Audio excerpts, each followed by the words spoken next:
À Davos, en Suisse, le Premier ministre ivoirien Daniel Kablan-Duncan était parmi les chefs de gouvernement africains invités au déjeuner offert par le secrétaire général de l'ONU Ban Ki-moon. C'est une rencontre en prélude au sommet mondial de l'humanitaire qui se tiendra en mai prochain en Turquie.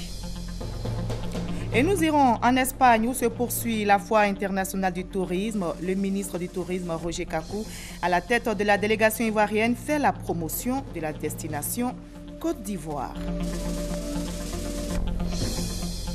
La ministre de la Communication, Afoussiata Bamba Lamine, dévoile ses chantiers pour 2016. Elle a fait le point des activités de son département et annoncé plusieurs projets, notamment l'achèvement de la transition vers la télévision numérique terrestre. En Tunisie, la grogne sociale a pris de l'ampleur. Les manifestations ont gagné de nouvelles villes ces derniers jours et face à cette tension sociale, un couvre-feu de 20h à 5h du matin a été instauré. Bonsoir à tous. Merci d'avoir choisi le journal de RTI1 pour vous informer. Direction tout de suite Davos, en Suisse, où le Premier ministre ivoirien prend part au 46e Forum économique mondial. Daniel Kablan-Duncan a eu des rencontres en marge de ce forum.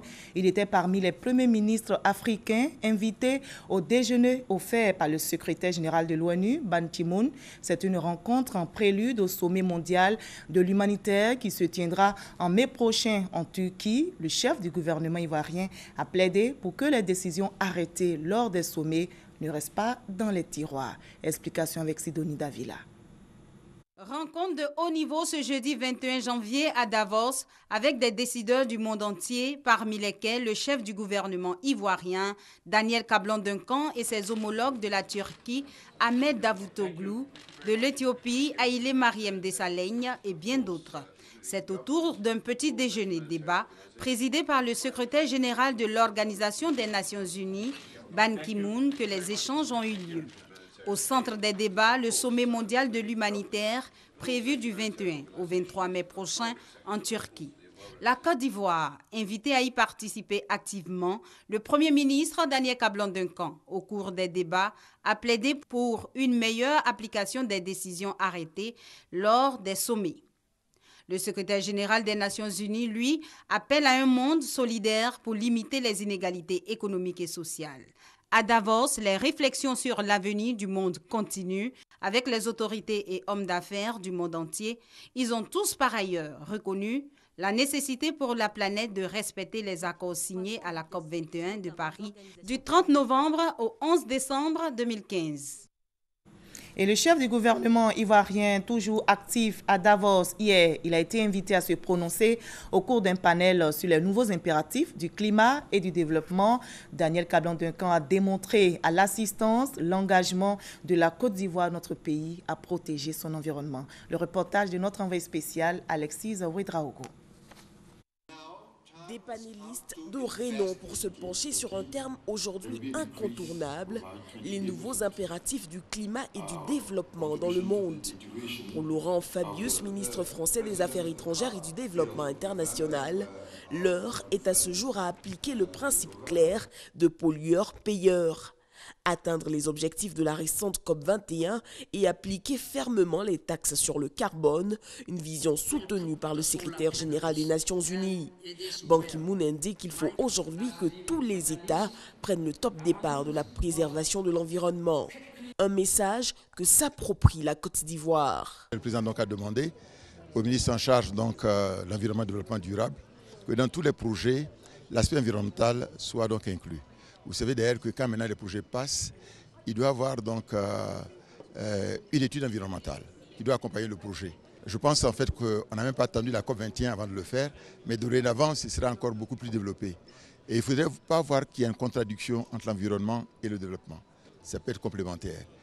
Pays riche ou en voie de développement, aujourd'hui une chose est certaine, tous les mots s'harmonisent pour protéger le bien commun. Aujourd'hui, vendredi, troisième jour du Forum économique, le Premier ministre ivoirien a pris part à des échanges sur la santé. Belle opportunité pour renforcer avec des partenaires potentiels une coopération pour les services de vaccination et la politique santé mère-enfant. On retrouve notre envoyé spécial, Alexis Ouedraogo. Point important de cette rencontre de Davos, la santé.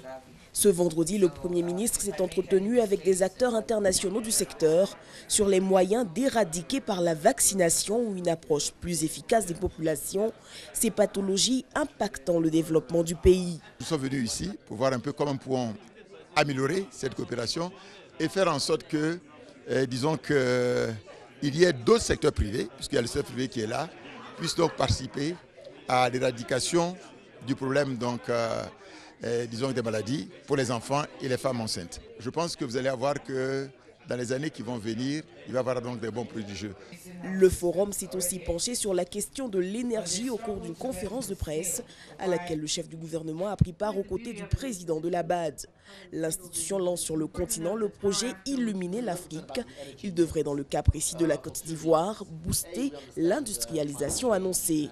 Nécessité d'avoir de l'énergie pour l'industrialisation, accès à l'énergie pour la population ivoirienne.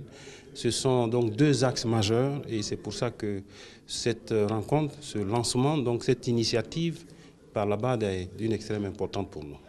Daniel Cablon-Duncan poursuit ses audiences avec des investisseurs. Il a rencontré le groupe Cantor, l'un des plus importants groupes américains du marché hypothécaire. Le groupe veut s'installer dans le pays, accroître le volume de crédit immobilier pour la construction et l'achat de maisons, mais surtout faire baisser les taux d'intérêt sur le marché. Le FMI s'inquiète d'un possible ébranlement de l'économie mondiale. Le Fonds monétaire international met en garde les États, notamment les pays émergents qui n'arrivent pas à stabiliser leur économie. Le FMI, inquiet, a donc revu à la baisse ses prévisions de croissance pour 2016 et 2017. Explication avec Adama Kamagaté et Thomas Kissambi. Visibilité trouble, voire rouge, que celle des bourses mondiales depuis ces derniers mois. De quoi inquiéter le Fonds monétaire international qui baisse de 0,2 sa prévision de croissance pour 2016. Pour le FMI, cette baisse de forme de l'économie mondiale s'expliquerait par le ralentissement de l'économie des pays en voie de développement et celui des pays émergents, tels le géant chinois, mais aussi l'afflux de migrants et de réfugiés. Les flots de réfugiés venus de Syrie et d'Irak font porter de lourds fardeaux sur les pays voisins et se déversent en Europe, déclenchant la discorde politique au sein de l'Union européenne et menaçant son fonctionnement actuel de libre circulation des travailleurs. Toujours dans ses inquiétudes, l'institution monétaire internationale évoque la gestion de cours de matières premières et du baril de pétrole en chute libre en ce moment. Si les nations émergentes et celles en voie de développement qui totalisent plus de 70% de croissance mondiale déçoivent pour le moment, il reste tout de même de quoi espérer. Les États-Unis construisent leur remontée progressive quand la zone euro se relève peu à peu et voit sa prévision en hausse. L'Afrique subsaharienne, quant à elle, devrait mieux se porter avec une croissance attendue de 4% en 2016. Et voilà une nouvelle qui devrait réjouir. Au mois d'avril prochain, la Côte d'Ivoire sera la capitale mondiale du tourisme. Le pays abritera les travaux de la 58e commission de l'OMT, l'Organisation mondiale du tourisme. C'est le fruit de l'accord signé entre la Côte d'Ivoire et l'OMT, représenté par son secrétaire général. L'accord a été signé hier en marge de la Foire internationale du tourisme qui se déroule présentement à Madrid, en Espagne. Envoyé spécial, Herman Niamien. C'est la Côte d'Ivoire qui va abriter la 58e commission de l'OMT, l'Organisation mondiale du tourisme pour l'Afrique, du 19 au 21 avril prochain à Abidjan, pour matérialiser l'approbation de l'organisation pour la tenue de cet événement en terre ivoirienne. Un accord est signé entre le ministre du Tourisme et le secrétaire général de l'OMT, Taleb Rifai. Nous sommes prêts forcément à recevoir cet événement à Abidjan. La confiance qui est placée en la Côte d'Ivoire par l'OMT pour l'organisation de cette conférence montre que la Côte d'Ivoire est de retour. Ceci bien sûr grâce aux efforts du chef de l'État, son Excellence Alassane Ouattara, et également aux efforts du gouvernement. À cette rencontre seront présents tous les ministres africains du tourisme, les représentants des ministres du tourisme des autres continents et plusieurs experts de l'OMT avec à leur tête le secrétaire général de l'organisation. Avant la signature du dit accord par les deux personnalités, Jean-Marie Somé, directeur général de Côte d'Ivoire Tourisme, a donné un aperçu de ce que la Côte d'Ivoire a comme potentialité touristique et infrastructurelle à travers une présentation fort appréciée. Quant au panel du 7e Forum touristique sur les investissements et les opportunités d'affaires en Afrique animé par le ministre Roger Kakou et ses homologues du Ghana et du Zimbabwe, tous les experts du tourisme étaient unanimes. L'Afrique dispose d'énormes potentialités qu'il faut exploiter. Cependant, le tourisme pouvant être le moteur de son développement socio-économique, un accent particulier doit être mis sur le développement des infrastructures. Et nous restons en Espagne où se poursuit la foire internationale du tourisme. Le ministre du Tourisme, Roger Kakou, à la tête de la délégation ivoirienne, fait la promotion de la destination Côte d'Ivoire. Il était à la Chambre de commerce et d'industrie de Madrid pour nouer des contacts avec des hommes d'affaires. Herman Niamien. Le ministre ivoirien du tourisme à Madrid pour promouvoir la destination Côte d'Ivoire auprès des touristes et investisseurs espagnols. C'est dans ce cadre qu'il s'est rendu à la Chambre de commerce et d'industrie de Madrid. Les échanges entre le ministre du Tourisme et le président de cette institution ont permis à Roger Kakou d'en savoir davantage sur l'accord aérien qui doit être signé entre la Côte d'Ivoire et l'Espagne. Les compagnies aériennes attendent la signature de ces accords qui devraient intervenir au mois d'avril prochain, pour pouvoir ouvrir une ligne aérienne. Et pour les Espagnols, c'est très important qu'il y ait une ligne aérienne directe entre Madrid ou Barcelone et Abidjan. Cela faciliterait les échanges entre les deux pays. Outre les accords aériens qui avancent bien, l'Espagne a aussi un agenda d'affaires en Côte d'Ivoire. Déjà, ils ont un projet d'organiser des séminaires, d'organiser encore des missions d'affaires en Côte d'Ivoire et puis d'accroître le chiffre d'affaires, surtout pour les entreprises espagnoles, parce qu'ils savent que c'est vraiment très important pour les entreprises espagnoles. La Côte d'Ivoire, dans sa coopération avec l'Espagne, entend aussi s'inspirer de son modèle en matière de tourisme, parce que l'Espagne a fait du tourisme sa matière première et le secteur rapporte aujourd'hui à son économie des centaines de milliards d'euros par an. Ici en Côte d'Ivoire, la ministre de la Communication dévoile ses chantiers pour 2016. Bamba Afoussiata Lamine a fait le point des activités de son département et annoncé plusieurs projets, notamment l'achèvement de la transition vers la télévision numérique terrestre, la libéralisation de l'espace télévisuel et la couverture de l'Asie par la RTI. On fait le point avec Franck Wadio. Le monde de la communication autour de la tutelle, échange, bilan des 4 dernières années et perspectives. Mais avant de planter le décor, des préoccupations. Au nom des associations professionnelles de l'audiovisuel, le président de l'Union des radios de proximité note quelques défis à relever. La libéralisation du secteur audiovisuel en Côte d'Ivoire.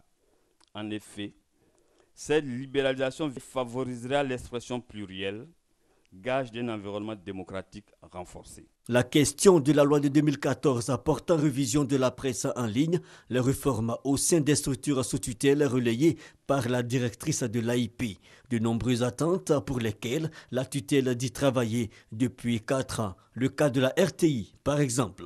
Le président a bien voulu réhabiliter les 26 centres émetteurs de la RTI, ce qui a fait passer le taux de couverture du territoire national de 35% en 2011 à 96% en 2014 pour la télévision et de 45% à 98% pour la radio sur la même période. Bamba Afoussiata Lamine a aussi relevé les efforts en faveur du développement de la presse, notamment la subvention de l'État à travers le fonds de soutien pour le développement de la presse. Nous avons l'affectation par cette structure aux entreprises de presse privées de 2,751 milliards de francs CFA au cours des 4 dernières années.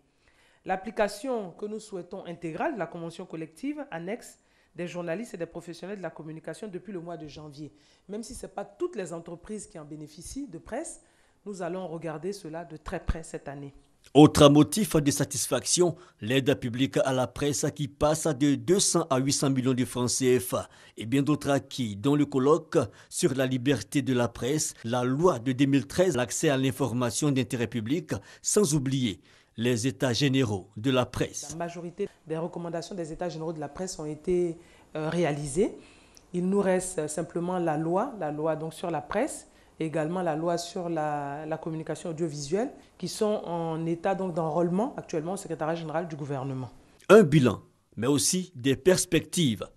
La révision donc des lois jumelles de 2004, l'achèvement de la transition vers la télévision numérique de terre, la libéralisation de l'espace télévisuel, la couverture de l'Asie par la RTI afin de permettre aux Ivoiriens qui y vivent de suivre l'actualité de leur pays, la réflexion sur l'aide publique à la presse et l'extension du SMIG au personnel des radios rurales et de proximité. De quoi entrevoir pour la presse une année 2016 sous de bons auspices, cadeaux et échanges de bons procédés ont aussi rythmé cette rencontre qui a suscité quelques réactions. Ce que nous retenons en tant qu'acteurs, surtout de la presse numérique, c'est la prise en compte de la presse numérique dans la mouture de la loi de 2004 qui est en voie d'être amendée et modifiée. Il faut mener vraiment la réflexion pour ne pas que nous soyons des éternels assistés. Voilà. Et il faut faire aussi en sorte que nous soyons de vraies entreprises de presse qui pourront relever les défis futurs.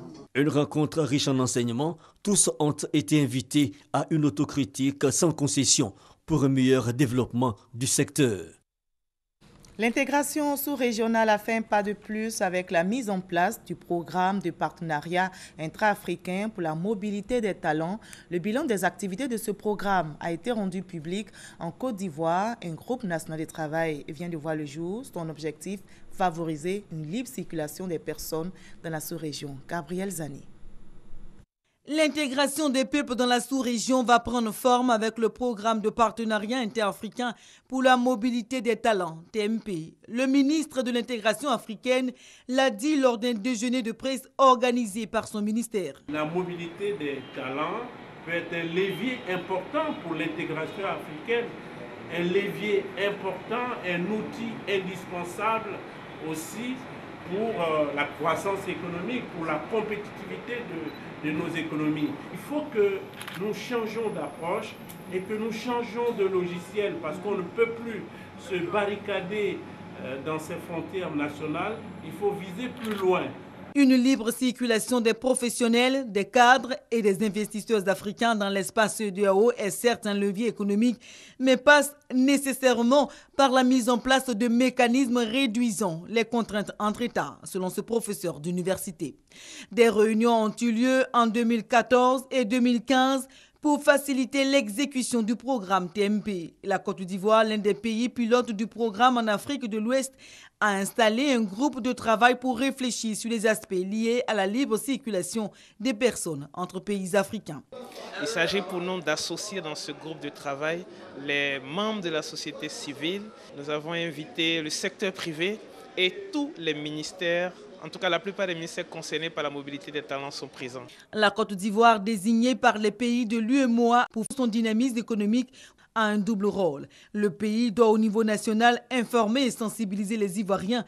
Au niveau international, faire du lobbying auprès des États pour les amener à adhérer au programme de la mobilité des talents. Une délégation du Parti communiste chinois, conduite par le vice-président de la conférence consultative, vient de séjourner en Côte d'Ivoire. La délégation chinoise a eu des entretiens avec le Rassemblement des Républicains. Au menu des échanges, la coopération entre la Chine et la Côte d'Ivoire, le partage d'expériences sur la gouvernance de l'État. Ahmed Traoré, Abou Sanogo. Une délégation du Parti communiste chinois au siège du Rassemblement des Républicains RDR. Conduite par le président de la conférence consultative politique du peuple chinois, la délégation reçue par le secrétaire général par intérim du RDR, Amadou Soumaoro, a soutenu que le Parti communiste chinois attache du prix au développement de sa coopération avec la Côte d'Ivoire en général et avec le Rassemblement des Républicains en particulier. Le Parti communiste chinois est donc disposé, selon lui, à multiplier les échanges avec les autorités du pays et à partager les expériences sur la gouvernance de l'État avec le RDR. Il y a plusieurs dispositifs qu'on peut prendre. C'est que d'abord, on peut renforcer un échange de haut niveau et après, on peut promouvoir des missions d'études et des visites mutuellement. Et tout dernièrement, on peut aider à régler les problèmes qui existent dans la coopération entre nos deux États. En tout cas, les partis politiques peuvent jouer un rôle très positif. Je crois que cette visite va renforcer davantage les relations qui existent entre nos deux pays. Une initiative jugée opportune par le secrétaire général par intérim du Rassemblement des Républicains, Amadou Soumaoro. Nous avons convenu d'établir des relations entre le RDR et le Parti communiste chinois. Nous avons aussi convenu d'échanges d'études, d'expériences entre la partie chinoise et la partie ivoirienne. Le Parti communiste chinois est né officiellement le 1er juillet 1921. Il compte environ 90 millions de militants. Il est au pouvoir depuis 1949. Bientôt fini, les longues files d'attente devant les administrations et autres services publics pour recevoir des informations ou établir une pièce. La Direction générale de la réforme administrative et de la modernisation vient de mettre en place un outil Internet dénommé e-démarche pour faciliter donc les démarches administratives. C'est un moyen de renseignement rapide et efficace, nous dit Doigt des Lasers. Accéder aux informations administratives via Internet. Recevoir des pièces administratives sans se déplacer. Des facilités que veut offrir la Direction générale de la réforme administrative et de la modernisation aux populations ivoiriennes. Un système informatique dénommé e-démarche administrative a été élaboré. Il devra permettre de collecter toutes les données de l'ensemble des services publics et des administrations en vue de les mettre à la disposition des demandeurs. Que ce soit un extrait de naissance, un certificat de nationalité. On ne veut pas que les personnes interviennent pour éviter la corruption, les déboires aux citoyens. On a parcouru tous les ministères pour avoir l'information de quels services ils disposent pour le citoyen. Aujourd'hui, le citoyen peut s'informer pour savoir dans quel tour et dans quelle direction on fait par exemple tel document. L'outil qu'on appelle le SIGFAE l'a déjà démontré. Les travaux du programme e-démarche administrative ont été lancés le 5 septembre 2014. Ils ont abouti à la mise en œuvre de plus de 50 procédures administratives à travers 3 intranets, à savoir e-service, e-administration et e-cabinet. Plus de 30 000 fonctionnaires de l'État de Côte d'Ivoire en profitent depuis plus d'une année, leur permettant de demander et de recevoir leurs arrêtés de nomination. Une rencontre sur les aspects juridiques et logistiques de l'acheminement des marchandises vient de se tenir à Abidjan. Les administrateurs maritimes et les opérateurs économiques de la chaîne de transport ont examiné les implications juridiques des mutations intervenues dans le monde des transports et défini les mécanismes pour s'y adapter. Je vous invite maintenant à faire un tour dans ces gares routières ou autres lieux publics transformés en pharmacie. Des délégués médicaux d'un autre genre vendent à la criée des médicaments traditionnels. C'est un phénomène qui prend de l'ampleur en Côte d'Ivoire. Mais qui sont ces personnes et quel impact l'utilisation de ces médicaments peut avoir sur la santé? Élément de réponse avec Fidèle Aigné et Serge Coléa. Bonjour à tous. Voilà, tout d'abord, je vous souhaite un bon voyage. Cette scène, les voyageurs en partance pour les villes de l'intérieur du pays la connaissent bien. C'est très souvent que les vendeurs à la criée se relaient dans les véhicules de transport pour leur proposer des médicaments traditionnels aux vertus supposées curatives. Ousmane fait partie de ces délégués médicaux d'un autre genre. On voit un peu de tout. Ce qui est traditionnel, ce qui est moderne chinois. Puisqu'on n'a pas fait une grande étude en médecine, pour voir explorer ça ailleurs, ce qui fait qu'on vend ça dans les cas tout simplement. L'hémorroïde, la carie dentaire, tous les maux trouvent leur remède avec ces commerçants.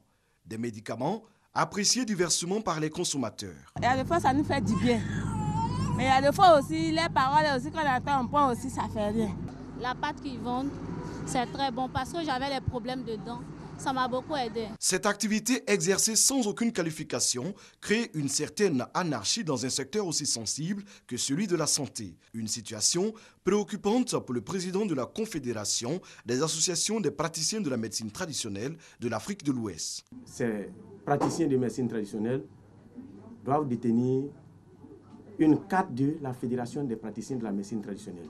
Celui qui se promène avec les médicaments de grâce, qu'ils aient une autorisation avant d'aller sur les lieux. Les médicaments vendus à la criée dans les cars ou gares routières peuvent avoir des conséquences dramatiques sur la santé des populations. Les spécialistes en appellent à la prudence. Cette décoction, il y a plusieurs substances qui sont dedans. Et donc, ces substances-là sont nocives pour notre organisme, ça peut avoir un impact sur notre foie. La seule manière de pouvoir se soigner, c'est à l'hôpital, à la pharmacie.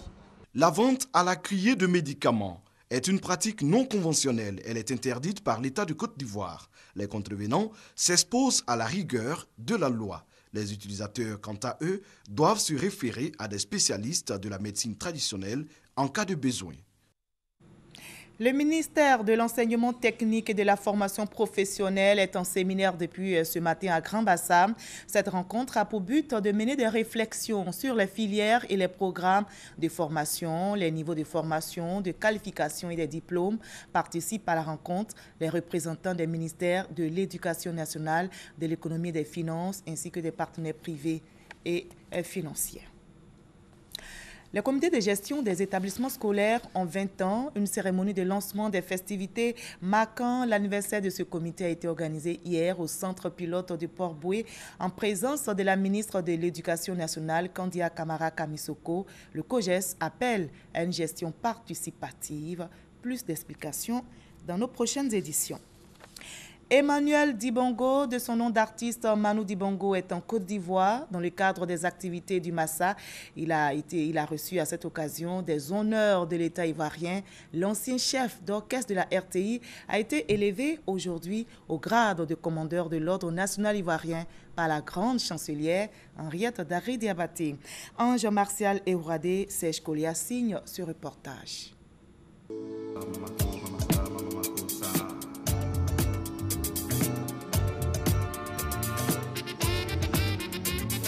Il aura marqué l'histoire de la musique ivoirienne de son empreinte. Manu Dibongo a façonné des artistes ivoiriens avant d'exprimer son talent à travers le monde entier. Le père de la world music est en Côte d'Ivoire dans le cadre du Massa, le marché des arts du spectacle africain.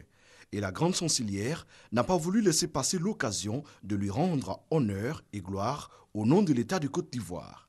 Merci pour avoir joué le 7 août 1960 pour l'indépendance de la Côte d'Ivoire, ici à Abidjan. Merci pour avoir créé le premier générique de Radio Côte d'Ivoire. Merci pour votre travail d'arrangeur auprès de Louga François, Ernesto Guédier. Merci pour l'encadrement que vous avez assuré à la génération des jeunes des années 70. Pour tous ces services rendus à la Côte d'Ivoire, il a été élevé au grade de commandeur dans l'Ordre national ivoirien. Tous ceux qui veulent que notre continent avance, je leur dédie cette médaille-là. Une distinction qui honore l'artiste, mais aussi et surtout ses disciples, au nombre desquels Diabostek. Il a fait de cette Côte d'Ivoire le carrefour de la musique africaine et la musique mondiale. Vraiment, c'est, je ne dirais pas un monument, mais une légende vivante du monde entier. Aux côtés de Manu Dibongo, Jean-Claude Koukougnan et Léon Sina, deux ex-membres de l'orchestre de la RTI, ont été élevés au grade de chevalier de l'Ordre du mérite ivoirien. Ex-journaliste culturel à la RTI, Balié Blésiri Camille, dit BBC, a quant à lui été fait officier de l'Ordre du mérite ivoirien. Manu Dibongo est habillant dans le cadre de la 9e édition du Massa qui se tiendra du 5 au 12 mars 2016. En prélude de cet événement culturel, il donnera un concert avec d'autres artistes ce samedi au Palais de la Culture. En religion, 100 imams se rendront au Maroc pour prendre part à une formation. C'est le fruit de la coopération entre le royaume chérifien et le COSIM, le Conseil supérieur des imams de Côte d'Ivoire. Dans l'islam, une femme ne peut être imam. Néanmoins, elle peut être prédicatrice en prêchant la parole de Dieu. C'est le cas de Mariam Sissé. Elle fait partie des 14 femmes qui prendront part à la formation des imams au Maroc. C'est pour perfectionner notre connaissance, c'est pour mieux apprendre la religion. Ce sont au total 14 prédicatrices et 86 imams qui participeront à cette formation initiée par le COSIM, le Conseil supérieur des imams. Ces 100 guides religieux seront formés sur les préceptes islamiques de paix et de fraternité. La formation des imams devient quelque chose de très important dans le monde d'aujourd'hui. Donc, pour mieux entretenir la cohésion sociale qui existe dans notre société ivoirienne, la tolérance entre les Ivoiriens, nous avons vraiment opté pour la formation de nos imams au Maroc. Présent à cette cérémonie, le cheikh Al-Aïma Bouakari Fofana s'est réjoui de la coopération avec le royaume chérifien. Et nous prions Allah subhanahu wa ta'ala que les relations entre le Maroc et la Côte d'Ivoire à travers cette formation se développent davantage et que ces imams formés seront dans un premier temps des ambassadeurs de Côte d'Ivoire au Maroc et à leur retour, ils pourront aussi être des ambassadeurs du Maroc en Côte d'Ivoire pour nous amener un islam de tolérance, un islam de paix, un islam de fraternité. Ces imams et prédicateurs constituent la seconde vague en partance pour le Maroc après la première l'année dernière. Ils passeront 2 années au Maroc. En Tunisie, la grogne sociale a pris de l'ampleur. La contestation est clairement montée d'un cran dans le pays. Les manifestations ont gagné de nouvelles villes ces derniers jours. Le Premier ministre tunisien en visite en Europe est rentré d'urgence. Face à cette tension sociale qui fait tache d'huile, un couvre-feu de 20h à 5h du matin a été instauré sur tout le territoire. Fin de ce 20h. Merci à vous tous de votre aimable attention.